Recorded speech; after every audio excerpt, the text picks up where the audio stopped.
అదే RTV app వార్తల్ని క్షణాల్లో చదివే అవకాశం ఉంటుంది. ఒక న్యూస్ పేపర్, ఒక టెలివిజన్ ఛానల్ మీ చేతుల్లో ఎప్పుడూ ఉంటాయి. భారతీయ జనతా పార్టీ భారత ప్రధాని నరేంద్ర మోడీ గారి నాయకత్వంలో పెద్ద ఎత్తున ఇవాళ దేశం అభివృద్ధి చెందుతూ ఉన్నది. అదే రకంగా ఇవాళ కేవలం ఈ దేశమే కాదు, యావత్ ప్రపంచంలో ఉన్నటువంటి దేశాలన్నీ కూడా మోదీ గారి నాయకత్వాన్ని ఇవాళ అభినందిస్తూ ఉన్నాయి, హర్షిస్తూ ఉన్నారు ప్రజలంతా కూడా. అయితే ఈ క్రమంలో ఇవాళ కొద్దిమంది అవివేకులు ఏదైతే చిల్లరగా మాట్లాడుతూ ఉన్నారో, మోదీ గారికి కుటుంబం లేదు, మోదీ మరి ఒక్కడే, మోదీకంటూ ఒక కుటుంబం కానీ వ్యవస్థ కానీ లేదని ఏదైతే మాట్లాడుతూ ఉన్నారో, అట్లాంటి అవివేకులకి ఇవాళ చెంప పెట్టులాగా ప్రజలంతా ఏకమై అన్ని ఊర్లల్లో ఇవాళ పట్టణాలలో ఇళ్ళ ముందు ప్లక్కార్డులతోటి ఇది మోడీ ఇల్లు, నేను మోడీ యొక్క కుటుంబ సభ్యుడిని అని చెప్పి వాళ్ళ ప్రజలంతా కూడా ముందుకు రావడం నిజంగా కూడా చాలా సంతోషకరంగా భావిస్తూ ఉన్నాం. ఎక్కడికి పోయినా ఎవరిని పలకరించినా ఇవాళ ఏదైతే భారత ప్రభుత్వం అందిస్తున్నటువంటి సంక్షేమ పథకాలు ఫలాలు అందుతున్నటువంటి ప్రతి ఒక్క లబ్ధిదారుడు కూడా మోడీ నా కుటుంబ సభ్యుడు, నేను ఇది నా ఇల్లు, మోడీ ఇల్లు అని చెప్పి చెప్తా ఉన్నారు. ఇవాళ ఒక్కటే చెప్తా ఉన్నాము ఇట్లాంటి అవివేకులకి, మరి ఏదైతే మీ వక్ర బుద్ధిని మార్చుకోవాల్సినటువంటి అవసరం ఉంది.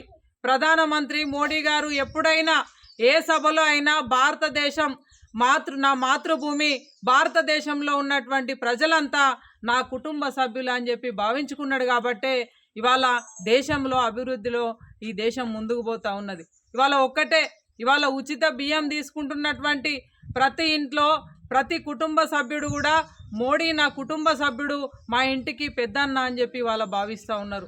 ఇవాళ అదే రకంగా కిసాన్ యోజన తీసుకున్నటువంటి ప్రతి రైతు కూడా మోడీ నా సోదరుడు, ఇవాళ నాకు సహకారాన్ని అందజేస్తూ ఉన్నాడు వ్యవసాయానికి అని చెప్పి ఇవాళ భావిస్తూ ఉన్నాడు. అదే కాదు, ఇవాళ గరీబ్ యోజన కింద ఏదైతే లబ్ధిదారులు ఉన్నారో వాళ్ళంతా కూడా మోడీ నా కుటుంబ సభ్యుడు అని చెప్పి భావిస్తూ ఉన్నారు.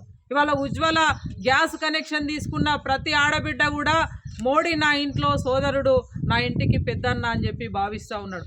కాబట్టి ఇవాళ ఒకటే ఏదైతే మాట్లాడుతూ ఉన్నారో ఇవాళ వక్ర బుద్ధితోటి నాయకులను ఒకటే హెచ్చరిస్తూ ఉన్నాము, భారతదేశంలో ఉన్నటువంటి ప్రజలంతా కూడా మోడీ కుటుంబ సభ్యులు, ఇక్కడ ఉన్నటువంటి ఇళ్ళన్నీ కూడా మోడీ ఇల్లు. కాబట్టి ఇట్లాంటి మాటలు మానుకోవాల్సినటువంటి అవసరం ఉందని చెప్పి హెచ్చరిస్తూ ఉన్నాం.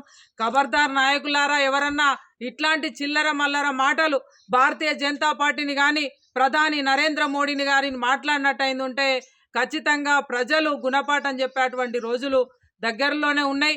ఎక్కడికి పోయినా ఊర్లల్లో మిమ్మల్ని తరిమి కొడతారు, తప్పకుండా భౌతిక దాడులు తప్పవని చెప్పి సందర్భంగా హెచ్చరిస్తూ, మళ్ళొక్కసారి నరేంద్ర మోదీ గారి గురించి మాట్లాడే ముందు ఒక్కసారి ఆలోచన చేయాల్సిందిగా ఈ సందర్భంగా హెచ్చరిస్తూ ప్రజలందరికీ కూడా వాళ్ళ మేము ధన్యవాదాలు తెలియజేస్తా ఉన్నాం. ఎందుకంటే మోడీ నా కుటుంబ సభ్యుడు అని చెప్పి వాళ్ళ స్వచ్ఛందంగా ఇళ్ల ముందు ప్లక్కార్డులతోటి వాళ్ళ ముందుకొచ్చి నినదించడం అనేది నిజంగా కూడా ఇది గొప్ప సంస్కృతి అని చెప్పి సందర్భంగా భావిస్తూ, మనం ఎప్పుడైనా ఇవాళ నరేంద్ర మోదీ గారికి అండగా ఉండాల్సినటువంటి అవసరం ఉంది, భారతీయ జనతా పార్టీకి అండగా ఉండాల్సినటువంటి అవసరం ఉంది.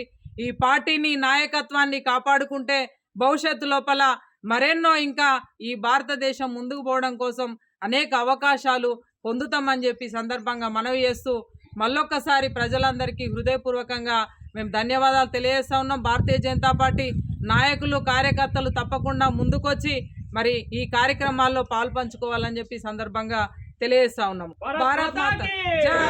మరిన్ని వీడియోస్ కోసం ఛానల్ ని సబ్స్క్రైబ్ చేయండి, లేటెస్ట్ అప్డేట్స్ కోసం వాట్సాప్ ఛానల్ ని ఫాలో చేయండి అండ్ లింక్ డిస్క్రిప్షన్ లో ఉంది.